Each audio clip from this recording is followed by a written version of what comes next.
Bonjour, bonjour, j'espère que vous allez bien. Moi, c'est Marie-Françoise Ibovi, auteure de polar, originaire du Congo-Brazzaville.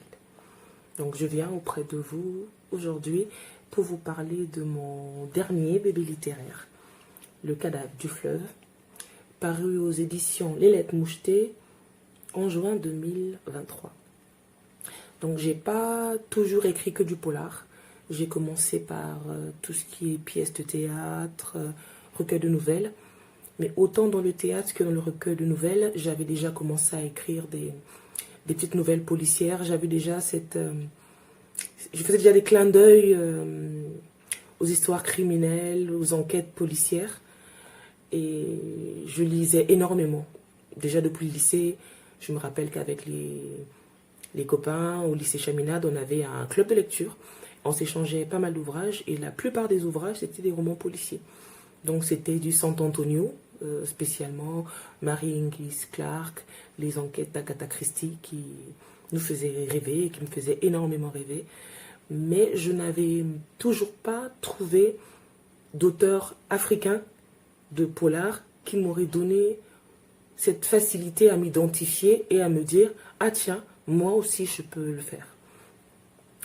Et dans mes recherches, j'ai fini par découvrir un grand auteur qui m'a boosté, qui m'a donné à mon tour cette possibilité de me lancer, de me dire que c'est possible. J'ai cité le grand, l'incomparable, Chanis Ochemi. Quand j'ai découvert les ouvrages de cet auteur de polar d'origine gabonaise, ça a été un régal total. Et en m'inspirant de lui et en m'inspirant de Sant'Antonio, je me suis mise à mon tour et j'ai commencé à écrire du polar. Donc mon premier polar a été un ouvrage intitulé La disparue du lampadaire, où c'est une femme détective qui mène des enquêtes sur le terrain pour retrouver des personnes disparues, etc.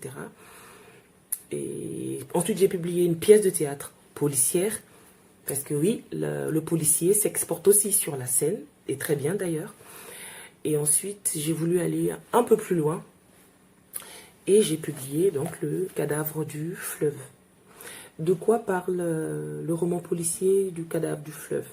Ben, ça parle d'un grand voyou qui s'est reconverti avec succès donc dans le business.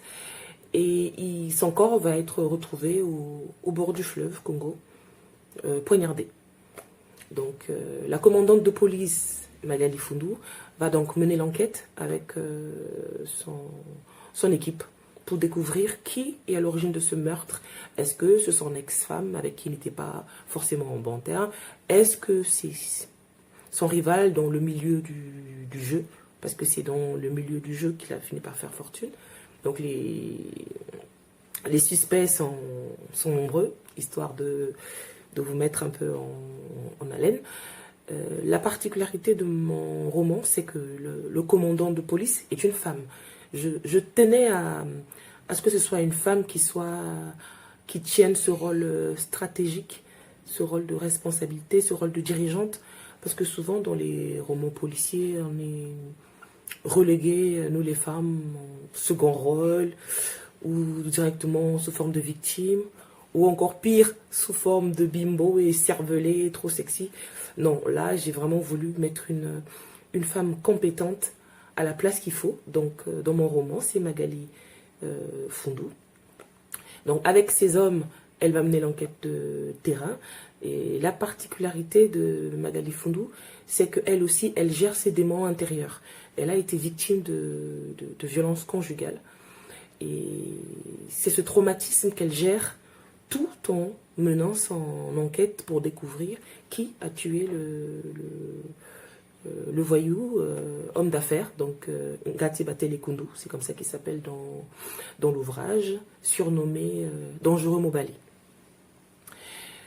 Les traumatismes de Magali Fundou autour des violences conjugales, j'ai tenu à faire revêtir, si je peux dire ça comme ça, ce rôle de victime de violences conjugales à une femme forte, parce qu'on a tendance à penser que les femmes victimes sont forcément frêles, fragiles. Non, il y a des femmes fortes, tels que Magali Fundou, la commandante, qui manie un 9 mm, qui dirige une équipe d'hommes, mais qui malgré tout, quand elle s'enferme entre quatre murs, est victime de violences conjugales, devient une femme battue dans son foyer. Donc ce roman, c'est un coup de gueule pour tous ces hommes qui ont le coup de poing facile, et c'est un message d'espoir pour ces femmes qui subissent, qui se battent, qui se relèvent, qui ont à cœur d'avancer et de se reconstruire malgré un traumatisme aussi énorme.